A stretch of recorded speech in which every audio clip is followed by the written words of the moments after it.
The idea that is promoted today by some that these monuments were all or largely all put up during the Jim Crow era, which is for the most part true, but that they were all put up because it was a direct form of racism or white supremacy, so on and so forth. There's no doubt some of them were. I would say the Forrest statue in Memphis is actually a classic case of that. But not all monuments in that era were put up simply because of racist, bigoted, prejudiced intent. Some of them were put up simply because the opposition was dying away. Now, you could say that was tied to racism or bigotry or prejudice, but there was white resistance that was fading. Black resistance was fading because during the Jim Crow era, many southern states just purged black men from the rolls. It's not as overt as some would think. It's more subtle, but then there are monuments like the one in Franklin that was unveiled in 1899, and that's certainly during the early stages of Jim Crow. The Confederate monument in Franklin is itself rather unique because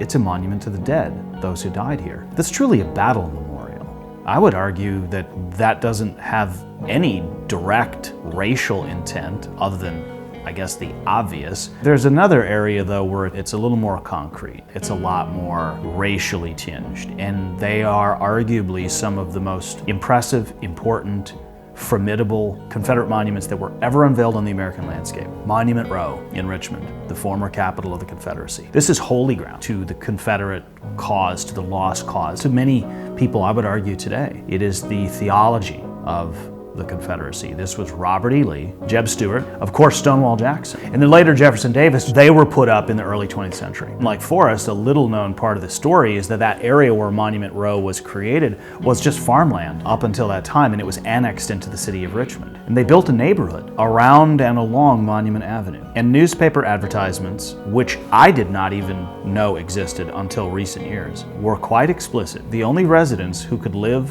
on or around Monument Avenue were white people.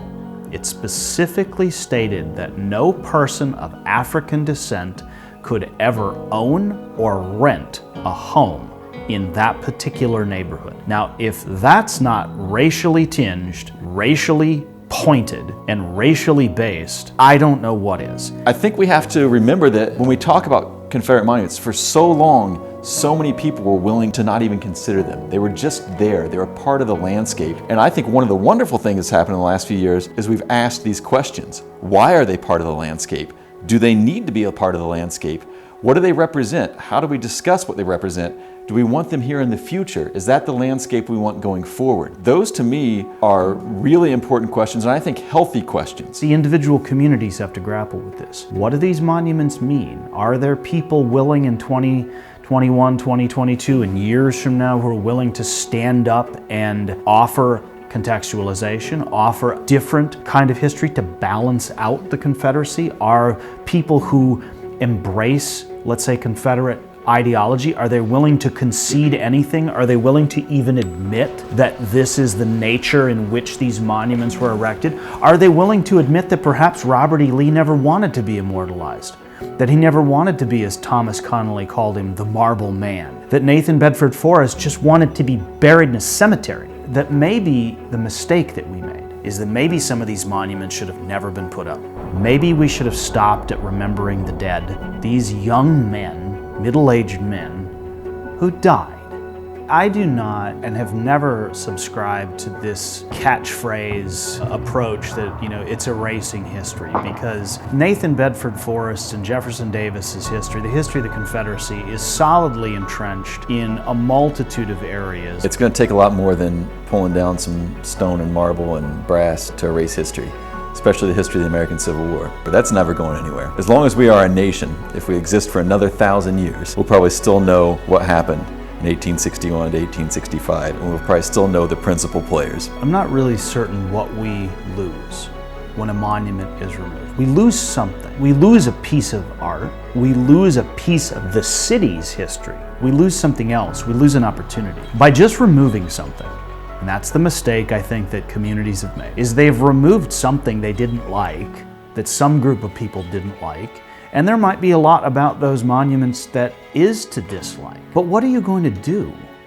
What story are you going to tell? I'm also quite aware that sometimes in the middle of great upheaval and social change, there is collateral damage, and that some things have to be lost to get enough people's attention to say, okay, enough of this, now what are we gonna do? I have believed for years, long before all of this other stuff began, that this is really a reckoning about the Confederacy. This is a reckoning not just about race, not just about slavery, not just about history. It is a reckoning about the Confederacy. Only in the United States of America, only in our country, did we allow the side that lost the war to put up monuments to themselves and then to proceed to tell everyone they were right. That is an issue that we are still grappling with today. No matter where we are in this argument, it's a real discussion about what the Confederacy really was. And I believe the facts indicate we are reckoning with the Confederacy in a way that we haven't for 100 years, because the last group of people who really resisted the Confederate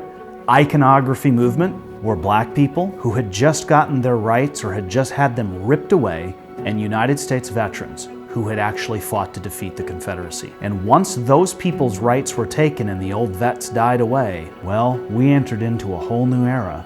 And now we're coming back around to having those discussions. You know, there's a certain segment of the population who are fine with them. There are a certain segment of the population who are very happy with what they represent, the gamut of it, whether it's forest or whether it's to the troops. There are other people who are indifferent still. I know some folks who are Civil War buffs who feel like it's great that there's a Lee statue there because they like the Civil War. And anything that is related to the Civil War is positive to them. And I understand that, but you know, when you have stuff in a public space, in a public sphere, you do have to ask what message it's sending. You have to be honest about what it means to other people. You can say it means one thing to me, and it might still mean something different to somebody else. This idea of it's heritage, not hate. I hate that dichotomy. It doesn't have to be one or the other. Those monuments to a lot of people represented intolerance. It would just be a lot easier if we could just admit it. That doesn't mean those monuments should have come down. For about 30 years, the Confederacy, the chief emblem of the Confederacy, the battle flag, has been contested. Ken Burns came out with a series, put slavery front and center. It seems like it happens overnight, but it's been building for a while. So we live in a world now, in 2021, where Barack Obama was elected president 13 years ago. And I have said to people on tour, no matter what you think of his politics, and think about a watershed moment for the country, that we elected a black man president. We live in a different world. We live in a world now where Confederate monuments have in some cases been ripped to the ground. We're living in a world where the Confederacy is not looked upon with veneration. And it shouldn't be looked on just, with disgust and disdain. You have to be, I think, intellectually honest about what was actually unfolding. This I have no doubt. The historian in me tells me this. Unquestionably, there are people in 2050 and 2060 who will look back on this era and say, that was a change. Something fundamentally shifted. Kids being born right now, who will be 30 years old in 2050, they will be part of the generation that never saw Nathan Bedford Forrest standing in Memphis. They won't have to go to the capital of this state and see a Forrest bust in the rotunda. That will create within them a simply different perspective on America, and that, contrary to what some say, that's not going to be bad. The real reckoning here isn't about Thomas Jefferson, and it isn't about George Washington. It's not about all those white folks who founded this country. It's about the Confederacy. The real targets of the reckoning, whether it's been an appropriate target or not, 99.99% of the cases have been about the Confederacy. It's been about one thing. And what was the Confederacy? The Confederacy was probably the greatest threat this country's ever faced. Abraham Lincoln said before the war, there's no external power that could destroy this country. The threat only comes from within. And I would argue it was the greatest threat, because for 4 years, Confederacy came dangerously close to destroying this country by creating forcibly a second nation, grounded in slavery and white supremacy. Years from now, hopefully people look back and say, wow, they finally started to reckon with the Confederacy.